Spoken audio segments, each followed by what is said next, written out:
Deadly Tarantula Girl coming to you from my private serpentarium tonight to do a long-awaited freshwater aquarium video. This is a video that I've actually never done before. I've had tons of requests, and you guys might have noticed that my tank's been kind of going through some drama lately. I got new tank syndrome and everything turned all green and raunchy, but luckily I have a healthy tank once again. And I think we got to the bottom of the mystery that multiple people were overfeeding. Be careful about overfeeding your aquarium. Basically, you should just put in as much food as your fish can eat within just a minute or two and feed them every day. I will move to the side now and tell you a little bit about this aquarium. This aquarium was originally the property of a Sundance Arts Dance and Yoga studio where I teach belly dance. I purchased it some time back. It moved into my classroom, and then when I moved classrooms about a year ago, it came back to my property where my serpentarium is, and a few people suggested that it would make a lovely background for my videos, which I love aquariums, so I've had a lot of fun putting it together and choosing all these beautiful fish to live in it. And my new announcement is that my lovely pair of Texas cichlids, you can see those silver and gray fish, have spawned a little litter of babies. So that's pretty exciting. They are a very protective mommy and daddy, and it's so exciting to see all those beautiful little tots swimming around their parents. So a little bit about this aquarium. It's a cool freshwater aquarium. It's 65 gallons. It's just a commercial wooden stand. And I have some gouramis and some cichlids and some barbs and just a few species, obviously one type of Picosimus. And one key to keeping aggressive fish together is to make sure they have plenty of areas to hide and claim as their territory. Fish are certainly not my greatest specialty, but I really enjoy them, and for the most part they are relatively easy to keep.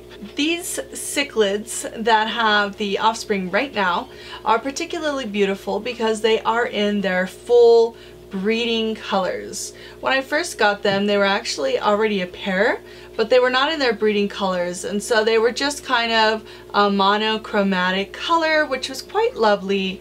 But the way they've got that beautiful silver ombre that goes into that dark steely gray on the backs of their bodies only happens when they are in their breeding colors, and then they have the beautiful blue specks that are iridescent pearls of loveliness. I absolutely love them. These animals should be kept in cooler water that needs to be filtered with a pH of about 7 and needs to range in the higher 60s to mid 70s. They are omnivorous, and so they like to eat a varied diet and will cannibalize on the other fish in your aquarium as well as their own offspring if they get too stressed out. So you have to be very careful with cichlids because they are very quick to kill their tank mates. This cichlid is also known as the Rio Grande perch.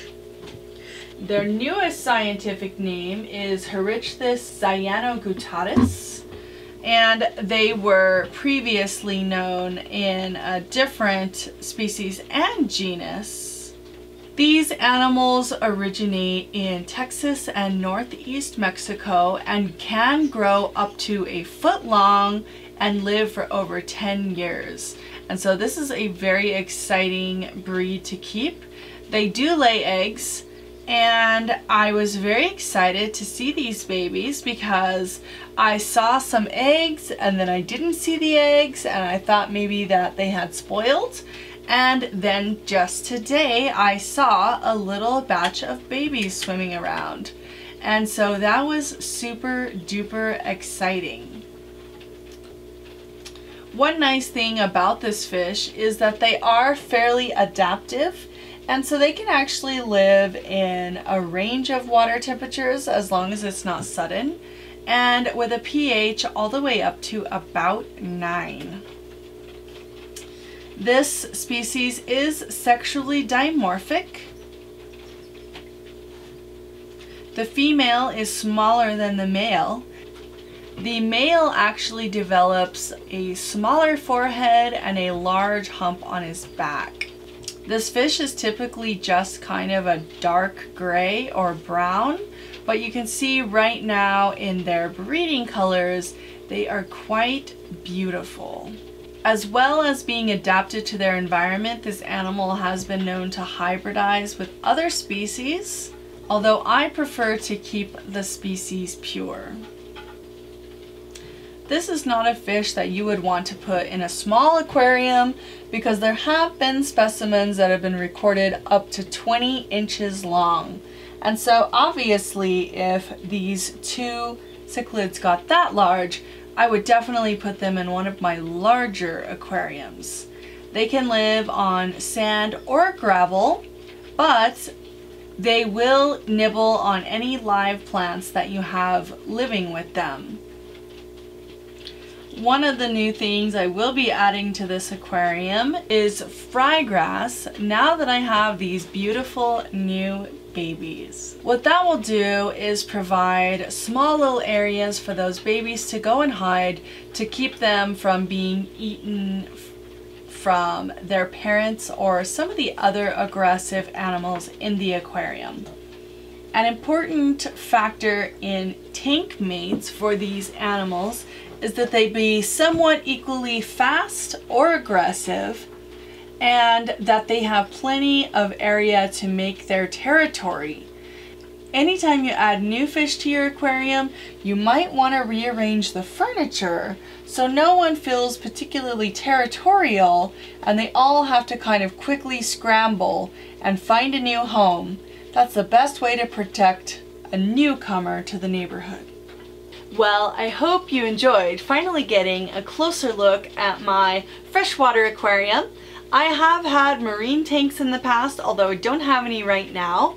Let me know what you have in your aquarium and whether or not you'd like to see an update on this aquarium in the future. I will be listing some of the fish products I use in the description box below. Hope you guys like this one, and I'll see you soon.